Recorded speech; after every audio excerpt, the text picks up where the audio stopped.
नमस्कार दोस्तों।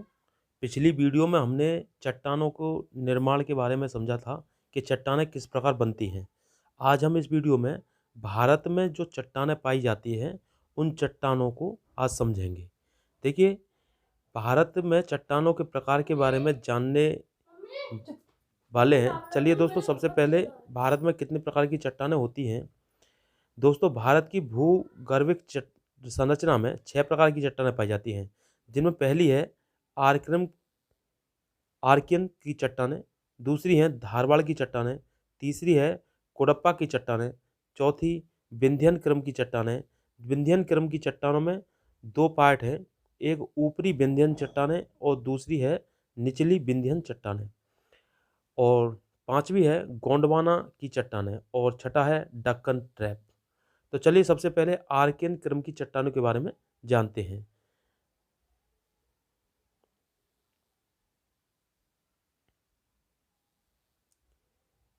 इसमें सबसे पहले है description of rock of Archean in type of rock in India, यानी कि आर्कियन क्रम की चट्टान है। दोस्तों, आर्कियन क्रम की चट्टानें 500 मिलियन से भी अधिक प्राचीन है और प्राचीन काल में पृथ्वी की संरचना के समय पृथ्वी पूरी तरह से गर्म थी और उसके बाद पृथ्वी जब धीरे धीरे ठंडा हुई, उस समय आर्कियन क्रम की चट्टानों का निर्माण हुआ। और आर्कियन क्रम की चट्टानों को आग्नेय चट्टान भी कहा जाता है। हमने पिछली वीडियो में बताया था कि जब लावा जमीन से निकलता है तो आग्नेय चट्टानों का निर्माण होता है और यह चट्टानें मानव जीवन से भी बहुत पुरानी हैं, लेकिन वर्तमान में इस चट्टानों के ताप दाब और भूमिशील क्रियाओं के कारण यह चट्टानें रूपांतरण हो चुका है। इन इन चट्टानों का रूपांतरण हो चुका है। ठीक है, इसलिए आर्कियन क्रम की चट्टानों को ग्रेनाइट, नीस, सिस्ट, फिलाइट, मार्बल, क्वार्ट्ज और डोलोमाइट आदि के रूप में पाया जाता है। इस समय इसके साथ पृथ्वी की उत्पत्ति के समय यह चट्टानों के निर्माण के कारण ही इसमें जीवाश्म यानी कोई भी जीव का अंश नहीं पाया जाता। हमने बताया था आग्नेय चट्टानों में कोई भी जीवाश्म नहीं पाया जाता है। अगर आपने हमारी पिछली वीडियो नहीं देखी तो सबसे पहले वो निर्माण के आधार पर जो चट्टान है उसको देख लीजिए, क्योंकि इसमें आग्नेय चट्टानों में कोई भी जीवाश्म नहीं पाया जाता है। और इस चट्टानों को उड़ीसा, आपके छत्तीसगढ़, झारखंड, आंध्र प्रदेश, तमिलनाडु, कर्नाटक, मध्य प्रदेश और राजस्थान के दक्षिणी पूर्वी भागों में पाया जाता है। ठीक है, अगला है, दूसरी है आपकी धारवाड़ क्रम की चट्टानें। धारवाड़ क्रम की चट्टानें देखिए समझते हैं। धारवाड़ शैल समूह की चट्टानें सबसे पहले बनी अवसादी शैलें हैं। सबसे पहले बनी अवसादी शैलें हैं और वर्तमान में यह चट्टानें कायांतरित रूप में मिलती हैं और धारवाड़ की चट्टानों में भी जीवाश्म नहीं मिलते हैं। यह चट्टानें आपके कर्नाटक, राजस्थान, मध्य प्रदेश, झारखंड और मेघालय में फैली हैं। इसके साथ धारवाड़ की चट्टानें भारत की सर्वाधिक आर्थिक महत्व वाली चट्टानें हैं। ये पॉइंट नोट करने वाला है, आर्थिक महत्व वाली चट्टानें, क्योंकि जिनमें सबसे ज़्यादा धात्विक खनिजों का 98% भंडार पाया जाता है। और इन चट्टानों में लोहा, चांदी, सोना, जस्ता, टंगस्टन, क्रोमियम, तांबा आदि धातुएं पाई जाती हैं।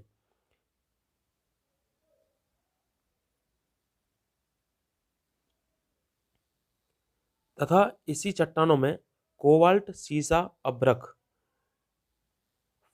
फ्लोराइड, संगमरमर, एस्बेस्टस जैसे खनिज पदार्थ भी प्राप्त होते हैं। धारवाड़ की चट्टानों का जन्म कर्नाटक के धारवाड़ जिले में होने के कारण यह चट्टानों का धारवाड़ की चट्टानों के नाम से जाना जाता है। इसके साथ सोना भी कर्नाटक राज्य के कोलार की खान और धारवाड़ चट्टानों की घाटी में सबसे ज़्यादा पाई जाती है। और भारत में सबसे पहले ज्वालामुखी क्रिया भी धारवाड़ चट्टानों के काल में हुई थी। ये समझा हमने। तो धारवाड़ क्रम की चट्टानें जो है, जिसमें सोना सबसे ज़्यादा निकलता है, वो कर्नाटक की कोलार खान से निकलता है। अगला है आपका कुडप्पा क्रम की चट्टानें। दोस्तों, कुडप्पा की जो चट्टानें हैं वो 600 मिलियन से 1500 मिलियन वर्ष प्राचीन है और इन चट्टानों का निर्माण धारवाड़ क्रम की चट्टानों के पश्चात हुआ है। अगर पूछा जाए कि धारवाड़ क्रम की चट्टानें और आपकी जो है कुडप्पा क्रम की चट्टानें, इनमें सबसे पहले कौन हुआ है, तो धारवाड़ क्रम की चट्टानें पहले हुई हैं और उसके बाद कोडप्पा क्रम की चट्टानों का निर्माण हुआ है। और धारवाड़ की चट्टानों की उत्पत्ति के बाद विभिन्न समय पर पृथ्वी पर जब जल की क्रियाओं के कारण धीरे धीरे नदियों और समुद्र के निचले उपत्यका पर विभिन्न धारवाड़ की चट्टानों की विभिन्न अंश जमा होने लगी, तो बाद में यह अंश सभी अंश की भंडार ही एकत्रित होकर चट्टानों के रूप में धारण होने लगी और इसी चट्टानों को ही कोटप्पा क्रम की चट्टानें कहा जाता है। तथा धारवाड़ की चट्टानों की प्रभाव से निर्माण होने के कारण ही इन चट्टानों में भी जीवाश्म का अभाव पाया जाता है। चूँकि आग्नेय चट्टानों में भी ये चीज़ें जीवाश्म नहीं होता और कोडप्पा क्रम की चट्टानों में भी नहीं होता और धारवाड़ में भी ये जीवाश्म नहीं पाया जाता है। लेकिन धारवाड़ क्रम की चट्टानों की तुलना में कोडप्पा की चट्टानें कम महत्वपूर्ण हैं, क्योंकि इस चट्टानों में खनिज पदार्थ तुलनात्मक कम पाया जाता है। इसके साथ ही आंध्र प्रदेश राज्य के कोडप्पा जिले में यह चट्टानों को मिलने के कारण ही इन चट्टानों का नाम कोडप्पा रखा गया। जो कि आंध्र प्रदेश में कोडप्पा जिला है, तो उसी के उसमें ये इसका नाम कोडप्पा क्रम की चट्टानें रखा गया है।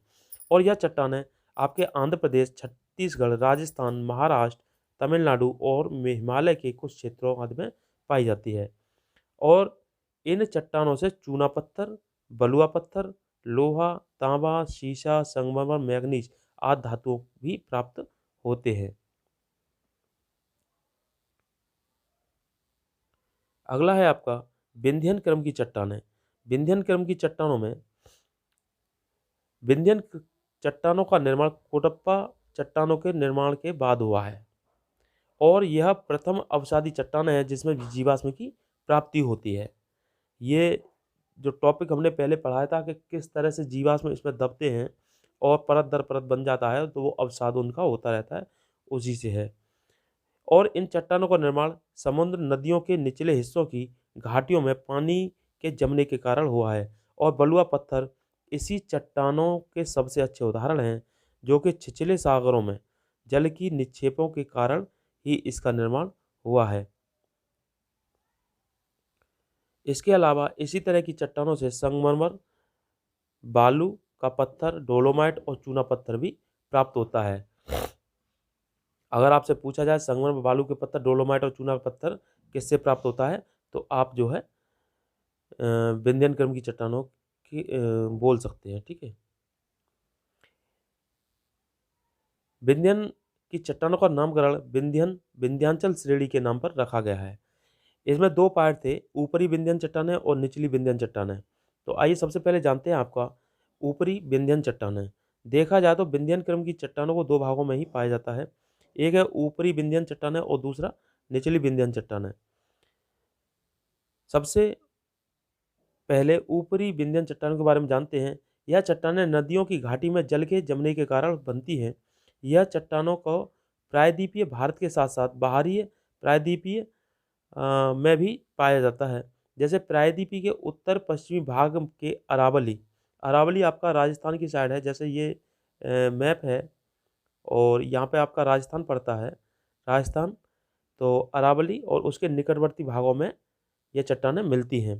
इसके साथ नर्मदा के उत्तरी भागों के साथ साथ प्रायद्वीपीय क्षेत्र की ओर कई जगहों में भी यह चट्टानें पाई जाती हैं। इसके साथ साथ यह चट्टानों का विस्तार पूर्वी बिहार के सासाराम और रोहतास क्षेत्र से लेकर पश्चिम में राजस्थान के चित्तौड़गढ़ क्षेत्र तक है और उत्तर में आगरा से लेकर और दक्षिण में होशंगाबाद तक ये चट्टानें फैली हुई हैं। और इन्हीं चट्टानों से गोलकुंडा में हीरा और पन्ना भी मिलते हैं। किसमें? विंध्यन क्रम की चट्टानों में। इसके साथ विंध्यन चट्टानों का अधिकतम चौड़ाई आगरा और नीमच के बीच में है, जो लगभग 4242 मीटर तक है। और इस चट्टानों से कई प्रकार के खनिज प्राप्त होते हैं, जैसे निकिल, तांबा, बलुआ पत्थर, कोयला, चूना पत्थर आदि। अब चलते हैं निचले क्रम की चट्टानों पर। निचली विंध्यन चट्टानें। निचली विंध्यन चट्टानें उस जमाट जल के कारण बनते हैं जहाँ पर समुद्र और नदी की काफ़ी मोटी परत जमी हुई होती है और यह चट्टानों को अलग अलग क्षेत्रों में विभिन्न विभिन्न नामों से जाना जाता है। जैसे बिहार में सोन नदी की घाटी में सेमरी श्रेणी के नाम से भी जाना जाता है, तथा राजस्थान के जोधपुर और चित्तौड़गढ़ में पलनी श्रेणी और आंध्र प्रदेश के दक्षिणी भाग में कर्नूल श्रेणी के नाम से भी इसे जानते हैं। इसके साथ गोदावरी घाटी के ऊपरी हिस्से के साथ साथ नर्मदा घाटी के उत्तर में मालवा, बुंदेलखंड में भी इन चट्टानों की विभिन्न श्रेणियां देखने को मिलती हैं और निचली विंध्यन चट्टानों में चूना पत्थर और क्वार्ज आदि प्राप्त होते हैं। तो ये हुई आपकी विंध्यन क्रम की चट्टानें। अब चलते हैं आपकी गोंडवाना की चट्टानें। अगला 5वां क्रम है गोंडवाना की चट्टानें। विंध्यन चट्टानों के निर्माण के कई वर्ष बाद जब ऊपरी कार्निफेरस युग से जुरैसिक युग के बीच में दुनिया भर में जब सर्सिनियन हलचल हुई, तब संकीर्ण घाटियों में नदी द्वारा एकत्र होने वाले पदार्थ के जमने के कारण गोंडवाना क्रम की चट्टानों का निर्माण हुआ और यह चट्टानों में 95% कोयला संचित होने के कारण ही इसे कोयलाधारी चट्टानें भी कहते हैं। इसके साथ यह परतदार चट्टानें होने के कारण भी इनमें रेंगने वाली जीवों के अवशेष भी मिलता है। प्राय द्वीपीय भारत में गोंडवाना की चट्टानों को कटक, विजयवाड़ा, कठियावाड़, मध्य प्रदेश और पश्चिमी राजस्थान और महाराष्ट्र आदि क्षेत्रों में भी पाया जाता है तथा बाहरी प्रायद्वीप में भी यह चट्टानों का कुछ भाग पाया जाता है, जैसे असम, दार्जिलिंग, सिक्किम, कश्मीर में भी इस प्रकार की चट्टानों का अंश देखने को मिलते हैं। अगला है और बलुआ पत्थर, चीका मिट्टी और चूना पत्थर आदि खनिज पदार्थ भी इन चट्टानों से मिलते हैं। अब चलते हैं दक्कन ट्रैप। दक्कन ट्रैप क्या है दोस्तों? दक्कन ट्रैप की चट्टानें काफ़ी सख्त होती हैं। यह चट्टानें 100 मिलियन वर्ष से भी पुरानी चट्टानें हैं और इस चट्टानों का निर्माण मीसोजोइक महाकल्प के क्रेटेशियस कल्प में हुआ था और उसी समय प्रायद्वीपीय भारत में भी ज्वालामुखी विस्फोट हुआ था, जिसके कारण ज्वालामुखी के उद्वेलन से लावा का बृहद उद्गार हुआ और लगभग 5 लाख किलोमीटर के क्षेत्र तक यह लावा फैल गया था, जिसके कारण दक्कन की पठार की आकृति का भी जन्म हुआ और इस चट्टानों से काली मिट्टी का भी निर्माण हुआ है। आपने देखा होगा यहाँ पर जब ये महाराष्ट्र वाला जो इलाका है, ये वाला महाराष्ट्र का जो इलाका है, यहाँ पर ये पूरा का पूरा दक्कन ट्रैप इसको बोलते हैं, क्योंकि यहाँ पर जब उद्गार हुआ, उद्गार होने के साथ साथ जब ये मिट्टी इधर पलटी, लावा इधर गया, तो वहाँ पर काली मिट्टी का निर्माण हो गया और यह मिट्टी रेगुर और कपासी मिट्टी के नाम से भी जानी जाती है और इसमें कपास बहुत अच्छी मात्रा में होती है तथा इस मिट्टी में खनिजीय विशेषताओं के साथ साथ रासायनिक विशेषताओं में भी समानता पाई जाती है और दक्कन ट्रैप की चट्टानों को मुख्य रूप से महाराष्ट्र के अधिकांश भागों में भी पाया जाता है। इसके साथ कुछ चट्टानों के कुछ भाग मध्य भारत और बिहार के साथ साथ गुजरात और तमिलनाडु के कुछ हिस्से में भी देखने को मिलते हैं। इस चट्टानों में एल्यूमिना, लोहा और मैग्नीज जैसे खनिजों का भी अंश मिलता है।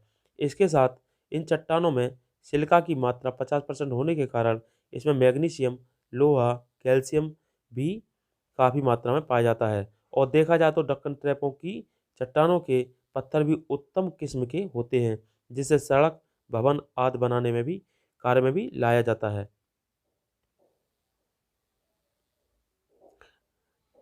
अब चलते हैं description of formation of the Himalayans and the classification of rock in India.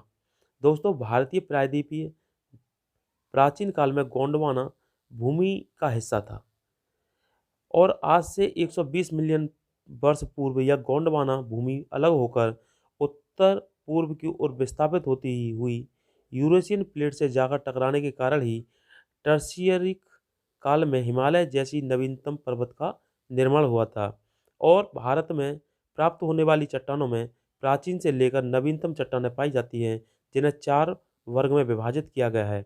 उनके नाम हैं आद्यकल्प, पुराणकल्प, द्रविड़ कल्प और आर्यकल्प। और इन चट्टानों में आद्यकल्प समूह की जो चट्टानें हैं, उनके अंदर 2 और चट्टानें विकसित हुई, जिनके नाम हैं आर्यन क्रम की चट्टानें और धारवाड़ क्रम की चट्टानें। ठीक उसी तरह पुराणकल्प में भी दो और चट्टानों का विकसित प्राप्त विकास होता है, जैसे कुडप्पा क्रम की चट्टानें और विंध्यन क्रम की चट्टानें। लेकिन द्रविड़ कल्प समूह की चट्टानें भारत की प्रायद्वीपीय के बाहरी भाग में पाई जाती है, इसलिए भारत में इसी चट्टानों का कोई ठोस प्रमाण नहीं मिलता है। इसके साथ आर्य कल्प समूह की चट्टानों में गोंडवाना क्रम की चट्टानें और दक्कन ट्रैप की चट्टानें आदि बनी हुई हैं। दोस्तों, आपको ये वीडियो कैसा लगा? अगर आपको ये वीडियो अच्छा लगा हो तो लाइक, कमेंट, शेयर अवश्य करें और इसको 1-2 बार जब देखेंगे तो आपको जो हमारे भारत में जो चट्टानें हैं, उनका एक विस्तृत रूप देखने को मिलेगा और आपको ये 6 जो टाइप की चट्टानें हैं, वो आपको समझने में आसानी होगी। तो इन्हीं शब्दों के साथ जय हिंद, जय भारत।